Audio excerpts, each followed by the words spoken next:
to show you how to make a delicious appetizer. It's called Sauerkraut Balls, and I'm getting prepared to go to a vegan covered dish at Temple David in Monroeville. They'll be celebrating the Festival of Booths, and I'm not sure I'm pronouncing this right, called Sauerkraut. So this recipe you can make ahead of time, freeze it, and then just fry it right before you serve it. There are many steps to making these sauerkraut balls. I'm going to start with draining my sauerkraut and squeezing out all of the liquid. I want to give you a heads up, this is going to be a little bit longer of a video because there's many steps. I'm using two 2-pound bags of sauerkraut. So let it drain for a few minutes and then we'll start squeezing it out. This is how I squeeze it out. I'm getting out as much of the liquid as I can.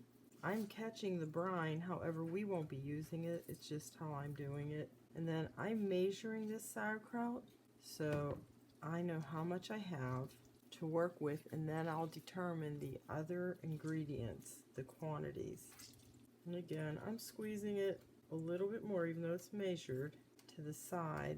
Okay, so that's 1/3 cup, and I'll do another one for you and then I'll go off camera to finish up. And I'm squeezing it so that it's not going on top of the sauerkraut. Now that the liquid is squeezed out of the sauerkraut, I start chopping it up, and as you're forming the balls later in the recipe, it will make it easier to form those balls. And don't chop it much more than this.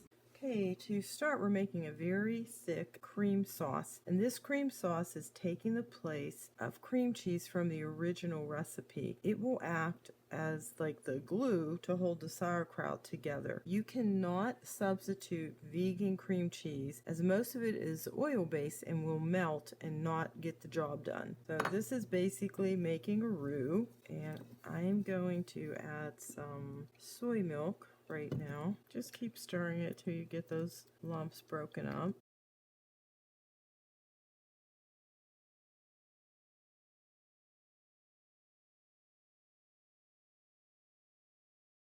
Now I'm adding the seasonings. I've got sriracha, oregano, black pepper, a good bit of garlic, and then I will be adding some Dijon mustard. You can use Dijon or you could use a dark spicy mustard. So that looks to me to be about 5 tablespoons. Of course, I'll have the recipe in the description below the video. Just stir it up, and you're going to bring this to a boil and then lower it until it gets nice and thick. You can see how bubbly and thick this is. I'm going to turn it down and actually just stop cooking it at this point. We definitely should let it cool down before adding it to the sauerkraut and vegan sausage. This is something that you could even make the night before and use totally cold to mix into the sauerkraut. Vegan panko is not as fine as regular breadcrumbs, but it's really hard to find the vegan breadcrumbs. So what I do is I take the panko, if I don't have homemade breadcrumbs, put them in my food processor, and then I'm going to add some Italian seasoning.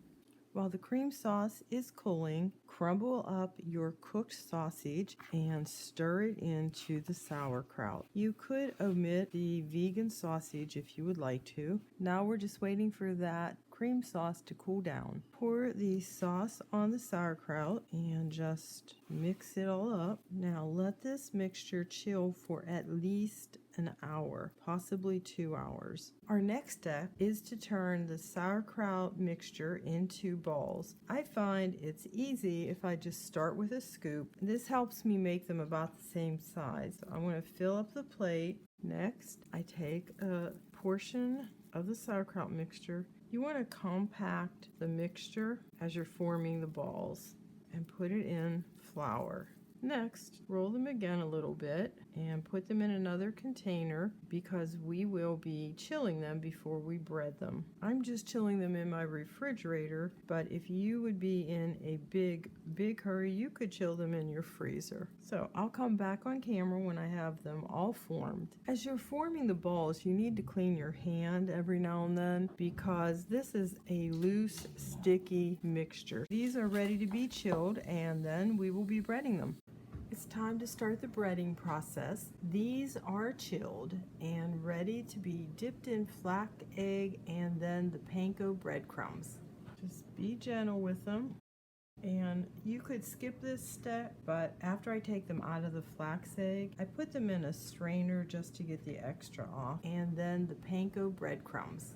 And then I take them out, roll them a little bit, and put them back in the panko breadcrumbs. Next, I will be actually freezing these because I'm taking them to that covered dish that I told you about. They'll be frozen and I will fry them just before leaving. Look how nice those look. Now, if you're not freezing them like I am, you could just fry them immediately or chill them. It's always good to chill them in between steps for the type of dish this is. Okay, I'll be back when they're finished. Now the first layer is done and I'm separating it by parchment paper for my second layer. Now by using the strainer, you're catching that extra flax egg. You can just pour it back and continue to use it. Be prepared to make more flax egg in case you need it. Now I fried one right away just to let you know that if you're running short on time and don't have time to chill them, you can fry them right away. And here's our tray. I'm going to cover it and freeze it. However, you could just refrigerate it and fry it right before you're serving. It's time to fry them.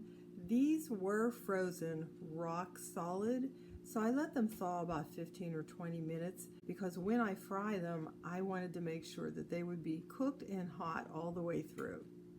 One way to test if your oil is the right temperature for frying is to simply put a little piece of bread in it, and you can see it's bubbling and frying. I'm only frying a few at a time because I don't want the temperature of the oil to decrease too quickly. As they're cooking, move them around a little bit, being sure they're not sticking to the bottom. I want them browned about this much, and then I'm going to drain them on paper towel. Okay, it's time to put the fried sauerkraut balls on a nice festive plate. You can garnish them with some dried parsley if you would like to. And I want to show you what they look like when you break them open. So I've got one here. And as you break it open, you can see the sauerkraut. You can see the nice crust of the breadcrumbs. And now for the taste. I'm just taking a little bit. They're pretty hot. There's a delicious crunch of the breadcrumb coating, and inside is this delicious sauerkraut taste. There's a hint of sriracha, and you can taste the mustard in them.